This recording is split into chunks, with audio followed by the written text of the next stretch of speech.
Many families didn't expect this amount of rainfall. Take a look at where I'm at these homes, at this taxi, submerged, engulfed in water. We learned if it's illegal or not to break a car window.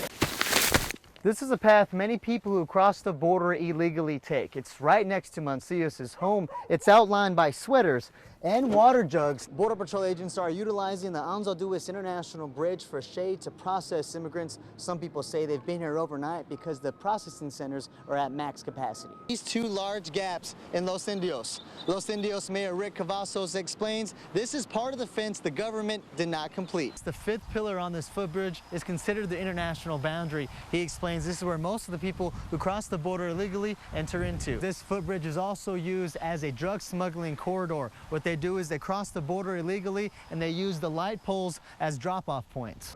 I'm walking through what used to be the middle of a roadway. The other side of the road is just around this corner. This is what the Las Brisas subdivision in Westico looked like just 2 weeks ago. Now folks are dealing with this. Families are throwing out their clothes, their toys, and the walls that protected them. More than 3,000 applications have already been submitted here in the valley. And Angelo, FEMA tonight encouraging people to visit their disaster recovery centers, again, for face-to-face sit-downs with representatives. Tell us about that. That's right. FEMA representatives are concerned people are not coming out of fear that their information might be turned over to the hands of immigration enforcement. Tonight, FEMA is reassuring the public that no information will be going to those federal agencies. In the middle of a journey, in this abandoned home, doors are made into a hideout. Cover themselves up. And an arrest area on a major highway. We've recovered quite a few illegals here that, because there's water, because there's restrooms, they'll cross over from the ranches and come over here. Traces of life passing are everywhere in Brooks County. 840 Brooks. Police officers from the valley patrol these areas as Brooks County Sheriff's Reserve deputies. The reserves walked us through part of their 12-hour shift. Every time I have a chance, every other weekend, just come over here and volunteer my time for Brooks County. Their goal is not to control illegal immigration, it's to stop the death rate. We lead the state in body recoveries. For these men, it's about sacrifice and a desire to provide protection for those who have none. You can buy anything at the flea markets, pirated music, and movies. Future pets, and prescribed medications. Ese te ayuda a bajar y tener el control de la sangre con el azúcar.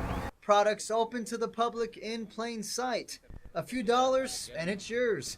We took our undercover cameras inside several flea markets.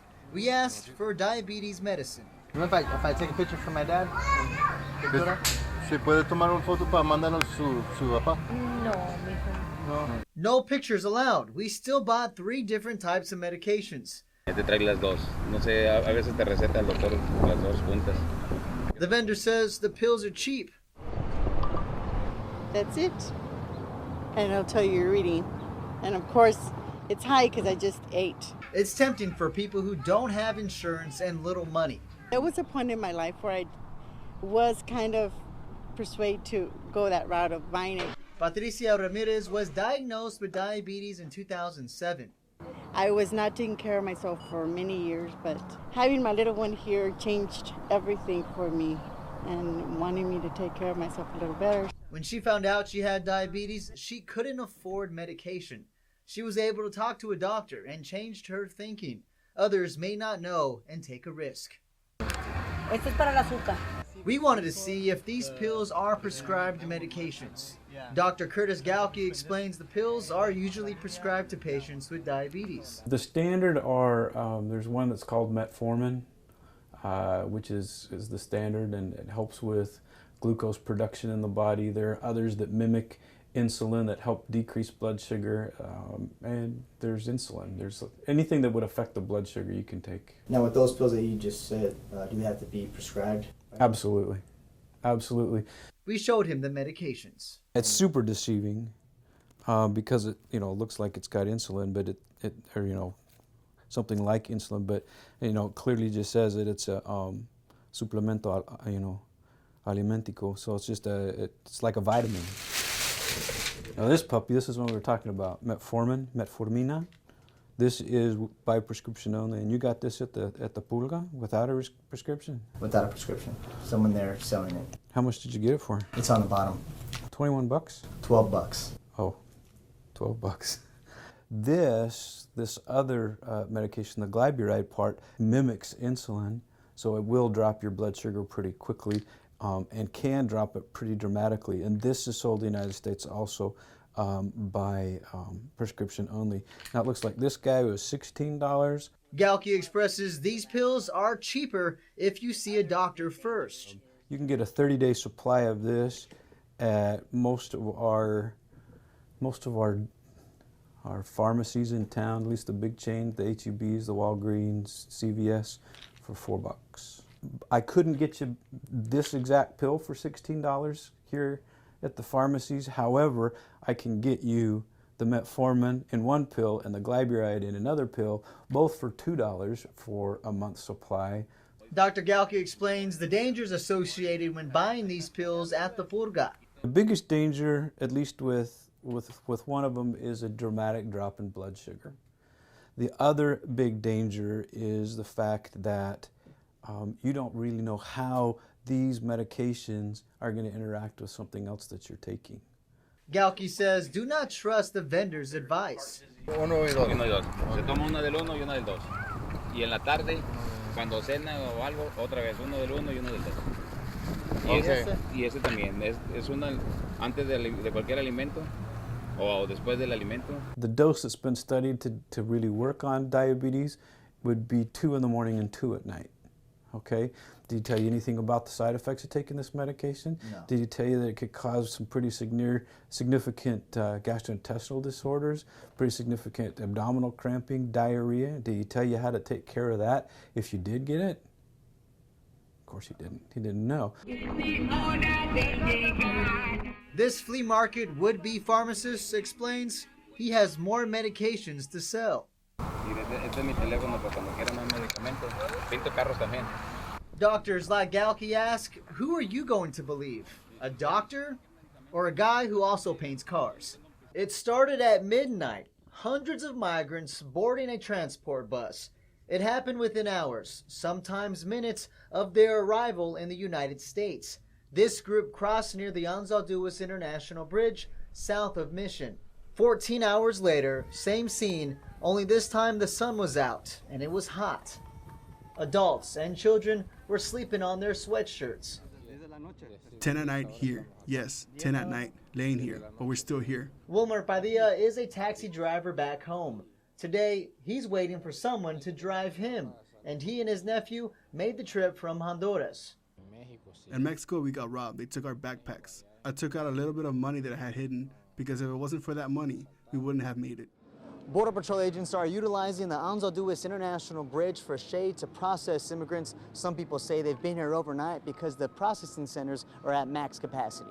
It's a logistical nightmare, if you will, to try to bring these people from where they're at and bring them to the processing center in order to get processed. So it takes up a lot of hours, it takes up a lot of manpower to do that. And what happens, it just leaves a lot of areas vulnerable to other activities for people trying to avoid apprehension and narcotics. We rode with Border Patrol agent Herman Rivera along the path people take daily. With every feet and every turn, families are walking or taking breaks. Some are lost. Rivera hands out water. This mother from Honduras came with her son. Agent Rivera noticed there could be a health concern. He had chickenpox, but I was telling the mom to please, let the officers know, or the agents know that, that he was infected at one time. So what I'm going to do also is going to notify the agents down there below that he's coming up to them, and just to keep him separated, just in case he's not active. Padilla's nephew got medical attention for allergies. He says it's not going to stop them from seeking asylum. To follow our dreams, progress, and not go back, and that God helps us all. Others were treated for heat exhaustion.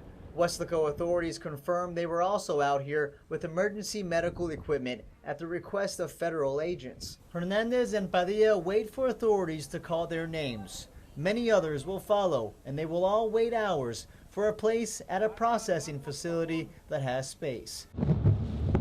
The drive from San Antonio to Garcitas Creek was not a smooth one. It was a wet one with many roadblocks along the way. Yeah, road's closed. Is it flooded or?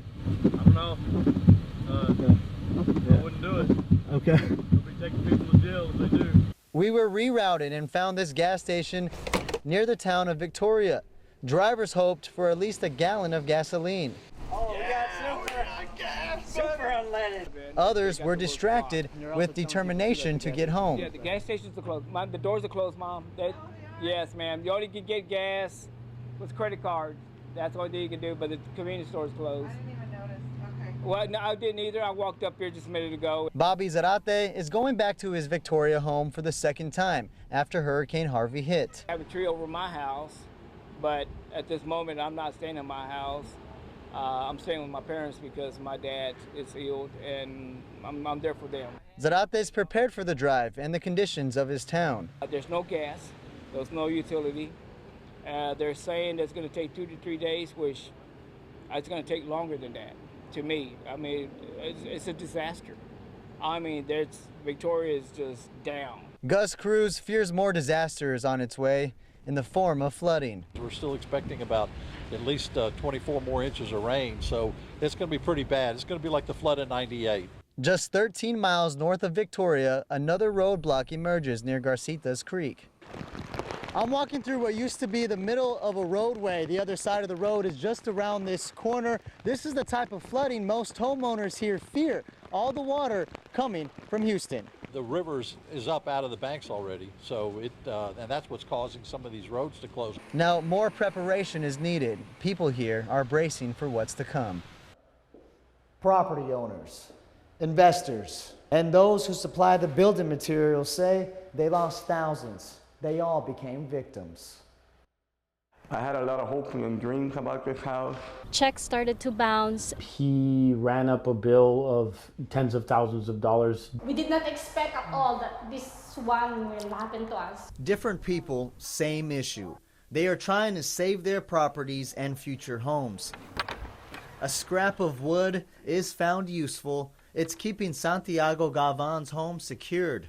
And there it is. What's the key? Let me see the key. The unfinished product. Gavan works as a school bus driver. This would be his family's first home. I had to buy something to move them in here because the space was too tight in here. This right here is a 14 by 16. I don't think or believe a family can live in something like this. Gavan says he found contractor David Garcia with Rise Construction on Craigslist. He signed a contract with the builder and first-time investor Lemea Escobarte. We gave him about $77, $76, around that $1,000. Escobarte thought they were going to get a good deal when the home was finished. He was going to charge the Galvans interest until the loan was paid. Escobarte and Galvan signed the contracts in June and July of 2016. Construction started in August of that year. The house looks the same, stuck in time. Similar look, same problem, different city, Edinburgh.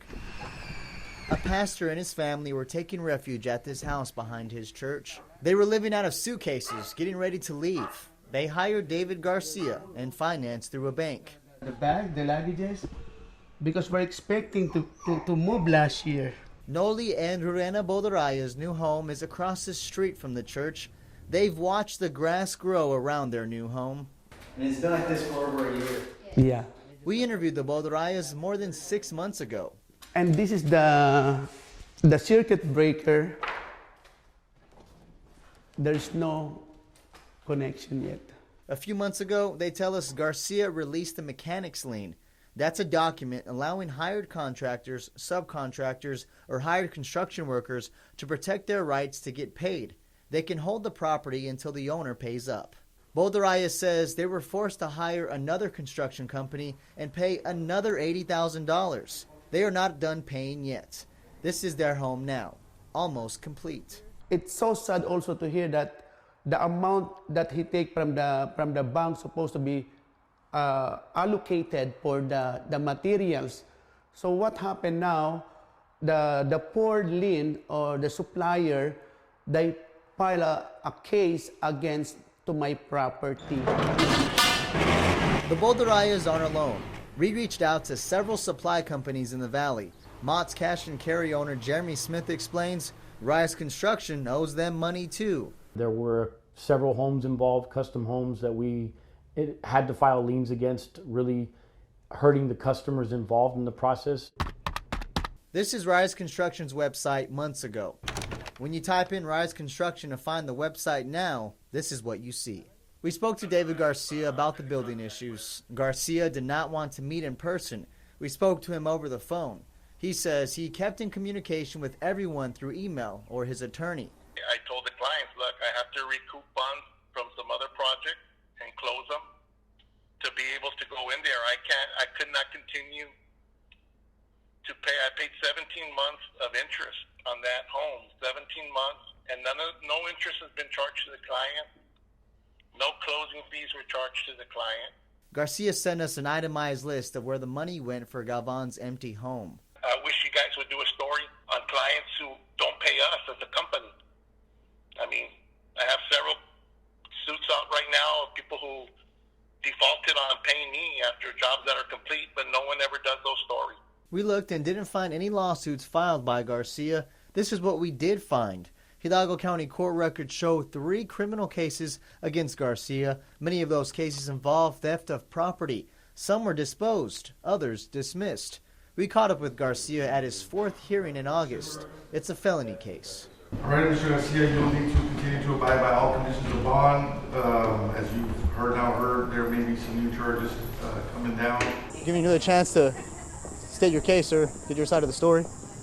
Any comments at all, sir, for your client? We just anticipate that the justice system with time is going to bring out the truth. We just have to let the system play out. We believe Mr. Garcia is innocent, and we expect this to be proven in the court of law. And you said the state was more pending charges. What are those charges? I won't comment on that. Escobarte disagrees with Garcia's attorney's response. David has us under the impression that it was always someone else's fault. We learned there's not much oversight for contractors. The state of Texas does not require a general contractor to have a license in the state of Texas. The process for buying a home has strict rules. Mortgage loan officer Julio Carranza explains the process. To construct a home can take 45 days and no more than 6 months. The borrower is pretty much stuck if the house is not completed. We can't really do much about it.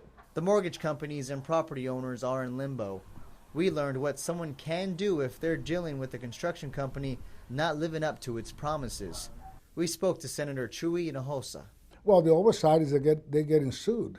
And by the Attorney General's office, they're getting sued in private lawsuits. But how do you have oversight over someone that comes in, tells you they're going to build a home, and they pocket the money? That's also could be potentially a crime, a theft. Charges are pending against Rise Construction and Garcia. In the meantime, Galvan can't build. He's stuck. His investors, Escobarte, can take over his property. They tell us they don't want to. Because this happens a lot in the valley. It's not just this builder. The money for suppliers is lost. I have no idea where the funds he drew went, but they didn't go to pay for the materials that we supplied. Different people, same issue. They are waiting for their money. They are waiting for their new home. We're told Escobarte and Galvan filed complaints with the Attorney General's office. We'll keep following as Garcia goes through the court system. Angelo Vargas, Channel 5 News.